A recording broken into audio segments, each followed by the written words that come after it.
अमरावती जिल्ह्यात सण उत्सव शांततेत पार पाडावे याकरिता माननीय पोलीस अधीक्षक श्री विशाल आनंद साहेब यांनी पोलीस स्टेशन हद्दीतील रेकॉर्डवरील गुन्हेगारांवर आगामी सण उत्सव संबंधाने प्रभावी प्रतिबंधक कारवाई करण्याचे जिल्ह्यातील सर्व ठाणेदार यांना निर्देश दिले होते। त्या अनुषंगाने पोलीस स्टेशन शिरखेड हद्दीतील ग्राम कवठाळ येथील इसम अभिजित उर्फ अभिनय राजकुमार वानखेडे वय वर्ष 29 हा गुन्हेगारी प्रवृत्तीचा असून त्याच्यावर शरीराविरुद्धचे खूप गुन्हे नोंद असून त्यावर केलेल्या प्रतिबंध कारवाईचा काही एक परिणाम झालेला नसून त्याची गुन्हेगारी प्रवृत्ती दिवसेंदिवस वाढत असल्याने नमूद इसमाविरुद्ध ठाणेदार सचिन लुले पोलीस स्टेशन शिरखेड यांनी तडीपारीचा प्रस्ताव तयार करून माननीय उपविभागीय अधिकारी मोशा यांच्याकडे महाराष्ट्र पोलीस अधिनियमचे कलम 56(1) अ ब अन्वय सविस्तर तडीपारीचा प्रस्ताव सादर केल्याने धोकादायक इसम अभिजित उर्फ अभिनय राजकुमार वानखेडे वय वर्ष 29 राहणार कवठाळ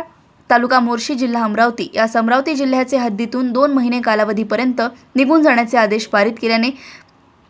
त्याला अमरावती जिल्ह्याचे हद्दीतून कायदेशीर तडीपार करण्यात आले। मोशी येथून सहसंपादक रणजित मस्के यांची रिपोर्ट।